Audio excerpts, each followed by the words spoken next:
Hello everyone, I'm Morgan and today I wanted to talk to you about 5 books I've read recently.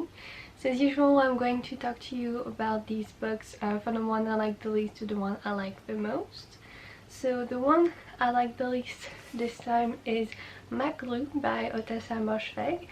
I was pretty sad about this because Otessa Moshfegh is easily one of my favorite authors reading today, but this one I honestly didn't really get. It's a historical fiction book about this man who is accused of killing one of his best friends. Basically, they two are sailors and one day they go on shore and they go to drink because this main character that we are following has had a hole in his head for quite a while, and he drinks to forget basically, and the next day he has no idea what has happened and everyone tells him that his friend has disappeared and they accuse him of killing him, and he doesn't really have anything to plead for him. It's pretty hard and they want to bring him back to his hometown to get a trial, and he starts having hallucinations of this man and you're not really sure if they were just friends or maybe lovers or something, or if it's just in my head. I really wasn't sure. But then again, this reminded me a lot of her other book, Eileen, because both were really confusing, but in Eileen a little bit less so than in this one, so I enjoyed it a lot more, while this one I'm honestly not sure everything that happened in it. So if you have read it, I would love to talk to you about it. But yeah, it was kind of a weird experience, but not a horrible one though. I gave it like 3 stars, so it was fine, but I wanted a bit more. Next is 10 minutes 38 seconds in this strange world by Elif Shafak. This one I was a bit disappointed by, but I still really enjoyed.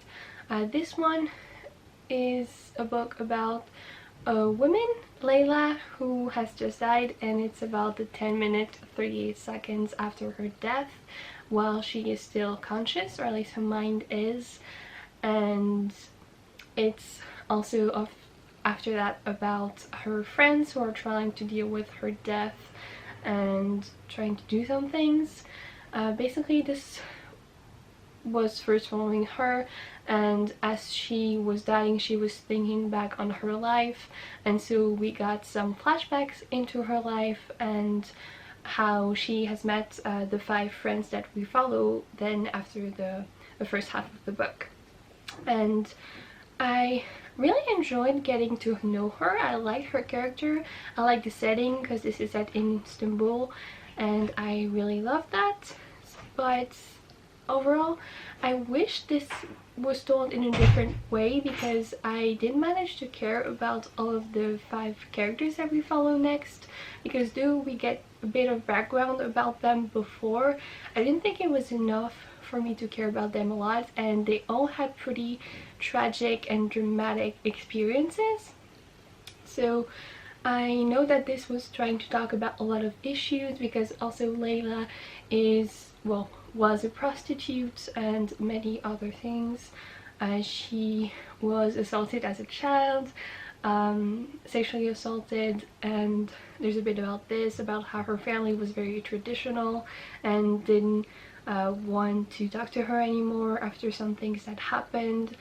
And I don't know, it tries to talk about a lot of things and I appreciate that, but maybe it was trying to talk about too many things, and so I just wish it had more of a focus, I guess.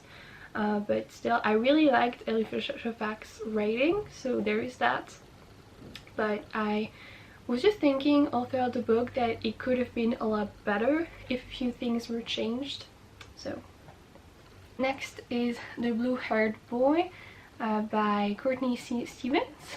This is actually a very small short story set in the same world as her book Faking Normal that I read in the beginning of this year. Faking Normal follows a girl who is struggling because she has been raped and she won't really admit it. And there's this boy who is coming to live with her family because his father killed his mother. And this book is actually set before this one, and it tells the story of Bodhi, this kid, before his mother was killed. I like seeing more of Bodhi before all of this happened, but overall I didn't think there was a lot to this short story. It just gives you a bit of insight into his life, but not too much. It's very, very short, like 40 something pages. I mean, that's normal size of a short story, but I just didn't really see how much it added to the story, so I don't know. I enjoyed it, but not, it wasn't amazing or anything. Then I want to talk about Fahrenheit 451 by Ray Bradbury. This used to be one of my favorite books ever, and it isn't anymore, I think, but I still got a lot more out of this than I did the first time I read it back when I was in high school. I really enjoyed it. Obviously, what we all know about this book is that it's about firefighters in the future, and firefighters in that time don't stop fires anymore, but they actually set them. They set books on fire specifically, and so they're trying to find people who are hiding books at their home, and it's really something. But it actually goes way further than this idea that I had kept in my mind and that most people have of Fahrenheit 451, because it just pushes you to see what happens when people stop thinking for themselves completely.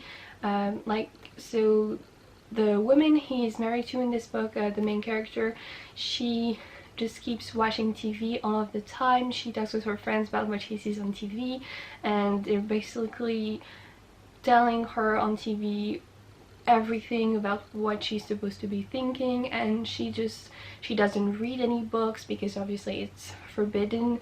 They also don't sing songs, they don't do anything creative, they just take and consume, and it just goes fully into this idea and how a society can change, and I really appreciated that. I really like books that take an idea and just push it to the furthest they can. I don't know.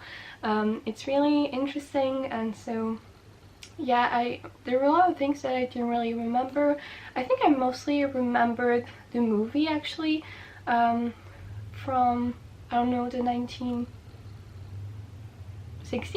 something. I'm really not sure. I just really remember the images of the movie that I really enjoyed, but this was a great read. And the last book I wanted to mention is Harry Potter and the Half-Blood Prince.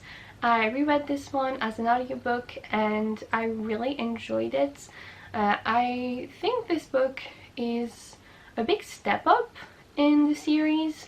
I haven't reread it in, well, I hadn't reread it in a long time, and I'm really glad I did it.